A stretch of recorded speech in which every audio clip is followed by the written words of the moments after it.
Hey guys. Nope, that was too early. Hey guys, this is day 9 of quarantine. More or less what that means is that I'm stuck inside at least for the morning because it's a little rainy outside. So I'm going to do something different. I'm going to record my day 9 today. I'm probably going to send it out to you guys tomorrow. So go ahead, be excited for that. Although you're not going to know to be excited for that until you watch the video. So I guess that didn't really make sense. Awesome. I'm going to go ahead and take the camera. We're going to turn around and I'm going to talk to you guys for a minute about what we're doing here. Alright, hey guys. Right here you see me with my stuff already pre-chopped because that's movie magic right there. Right here we have 2 sweet potatoes. So in the dish that we're making, sweet potatoes are not traditional, but that's kind of the awesomeness about learning how to cook is you take things that are traditional and then you kind of flip them on their head based on your preference or based on the region. Good example of that, we say it all the time, is how Mexican food is not really Mexican food that you're eating here. It's slightly different. It's the same ideas. It looks the same a lot of the time, but it's not the same food. So I'm picking sweet potatoes. In Spain, they typically would pick kind of the equivalent of like a Yukon Gold or maybe even a russet if they don't have the Yukon Golds. Those are pretty common potatoes. They're pretty cheap. You can find them anywhere. And even though they're going to be called something different, they're slightly different. The yellow potatoes are going to be the most commonly used. I'm going to use sweet potatoes for one reason. Well, the first reason is I just like them better. I think they taste better in the dish. I think they work better with the dish. Spain is all about using natural ingredients and bringing out the flavor to create depth from it. Specifically in this dish, using these bad boys right here, these onions, one onion in particular sliced thin, to caramelize it, bring out the natural sugars in it. And then that will provide the sweetness without added sugar. Sweet potatoes are just going to double down on that. They're going to add a really nice depth of flavor, really good sweetness. And then once they start to caramelize with the onions and get a little bit of browning on them, it's going to be pretty good. So sweet onions are my favorite. Miss Foster absolutely hates that idea. But that's kind of my thought process to it is you have a naturally sweet potato. You have something that has natural sugars in it that are going to caramelize. And it's going to work out just fine. Now, the cool thing about this is although I'm using a sweet onion and I'm using sweet potatoes, you can switch it out with whatever you want to. This is a very simple dish. It's very good for kind of struggle food. You guys will find out about that when you're in college and you haven't gone to the grocery store in a month and then you're eating condiment sandwiches. It's a personal story of mine. All right, let's move forward. Press start already? You use your words. Yes, bud? I did. Okay, you did. Okay, thank you. All right, guys. What you see we have right here is I have a big old non-stick skillet. The main reason I'm using that, even though you should typically use a saute pan for these things typically, it's just easier to stick it to one skillet. That way the cleanup is a lot simpler, and that way you don't just end up giving your mom all of these dishes in the sink that you're leaving, or in this case, my wife. I used olive oil. That is more or less the traditional thing to use in Spain. They are the second largest exporter of olive oil in the world, if you guys didn't know that. It's actually, I think it's a little bit better than Italian olive oil. So with that being said, I put olive oil in the pan, I turned up the heat pretty high, I put in our sweet potato and our onion. Sweet potato got the bottom for the most part, and right now, if you guys can hear kind of that sizzling, those things are just kind of cooking. So what I'm going to do is make sure to work it around a minute, make sure everything has a little bit of olive oil on it. I'm going to put this off to the side and I'm going to cover it.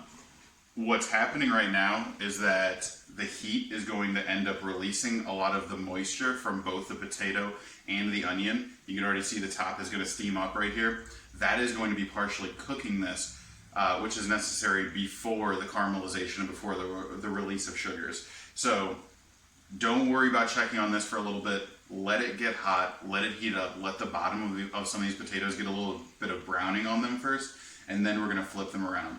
There are other recipes which I'll send you where they'll like cook this so crazy that you can just smash all these potatoes down afterwards.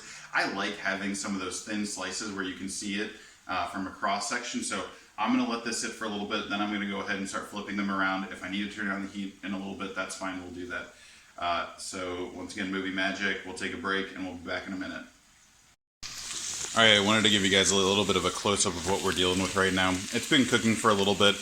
and it's still nowhere near being done. You can see some of the onions are now translucent.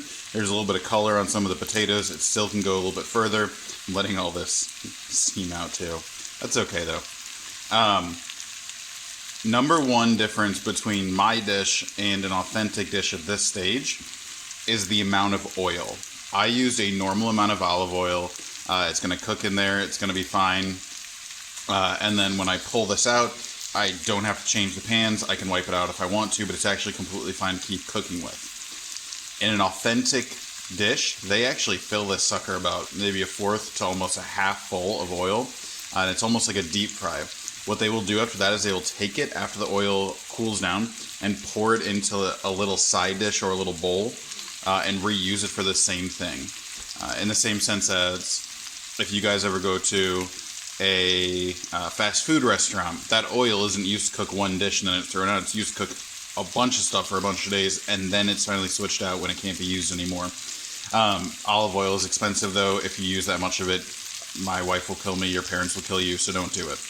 Alright, right about now though, I want to start thinking about adding salt to this. So salt also draws out more moisture and will help the caramelization process. So I'll go to this bad boy right here. I'll put it up there so you guys can see it. Kosher salt is always preferable. Kosher and sea salt way better than table salt.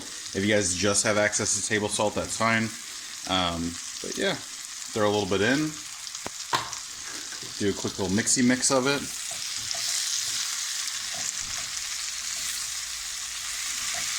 This is like ASMR now. Oh yeah, see some of that burning? I really like when parts of it get really burnt. Sweet potatoes take that heat really, really well. So even if you think it's beyond and it's going to be gross and all burnt tasting, it's not. Sweet potatoes do a really, really good job of kind of holding on to that. So, all right, there we go. All right, as you guys can see, we have our beautiful mixture here that is finished. I didn't tell you, although I usually, once again, traditionally just use salt and maybe a little bit of pepper. I also add a little bit of roasted garlic to it. It's not necessary. It's not traditional. I just really like garlic, and a really good roasted garlic I specifically like. So with that being said, I let that rest for a minute. Some recipes will have you, while it's still hot, add the eggs into it, and the eggs will partially cook in there. I just don't think it's necessary. I don't think it's that big of a deal. I'm going to add about 5 or 6 of these eggs, so I am going to put the camera down and kind of whip this sucker up. So yeah, 2 seconds. All right, and we're finished. So I put 5 eggs in there. Underrated comment of the day. If you don't even attempt to balance your egg carton after you took some out, you're a sociopath. Rethink your life choices. All right. Traditionally speaking, this is where you put tinfoil over the top. You let it kind of, the residual heat from the potatoes and onions start to cook the eggs a little bit, and it'll start to thicken, so it won't be as soupy. It's not necessary. It's useless. You don't have to do that at all. You can just throw this in a pan. It's pretty much ready right now. I tasted it before. I added a little extra salt in there. Other than that, this is pretty much good to go. So I'm gonna go heat up a little bit of oil in the pan again. Get it right about the smoking point. Throw this sucker in there, and then we just kind of wait. Did you start it? Yes. You started already? Yes, I did. Oh my god, my wife can talk. That's crazy. I did forget to say during the last stage, you can add extra things at that stage if you want to. I will say, me and my wife, when we went to Spain, one of the best tortilla de españas that we had actually had cheese in it and had extra flavors in it that was not normal. It was in Madrid. It was right by Mercado San Miguel, and it was absolutely delicious.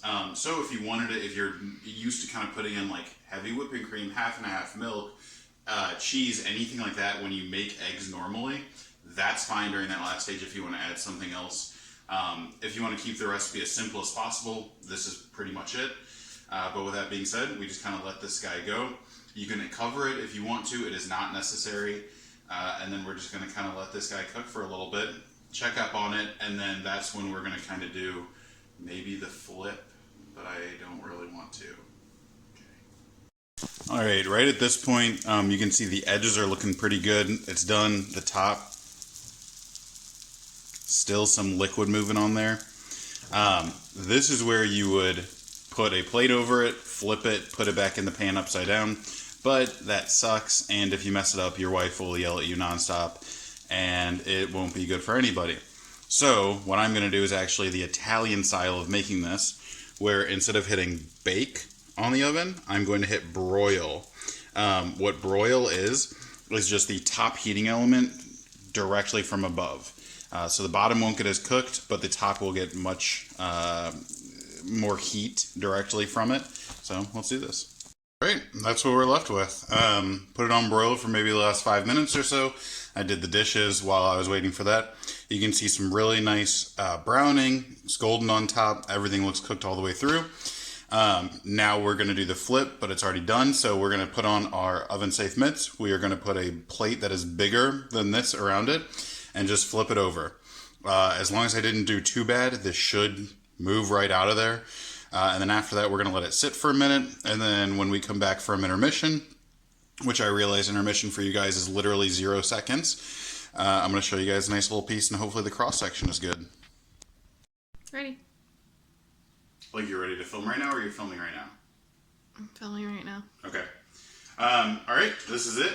As you guys can see, it looks beautiful. The cross-section right there, you can see those big chunks and those big flat pieces of sweet potato.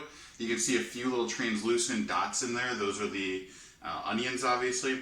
The top, which actually was the part that got broiled, I think is a lot more appealing looking than when you do the flip. Although this is a little bit more of a frittata, which is Italian. Once again, that's fine. You kind of take the Spanish traditional meal, you use a little bit more of an Italian way of cooking it in terms of broiling it, and then you add American ingredients. It's kind of this awesome amalgam of all these different cultures. So either way, it's absolutely delicious. I actually eat it as well with some Belizean heat. It is Mary Sharp's hot sauce. I like a little hot sauce in there as well. And if you are a football player, throughout every phase of this, I would probably add butter. So I would add butter to the skillet when you're cooking it. I would add butter to the top of it or around the edges before you broil it. And then I'd even take a couple pads right now and soak this on in with butter as well, because you guys are way too skinny and you need to gain weight. All right, questions to come. And I guess I'll talk to you guys tomorrow. So have a nice day.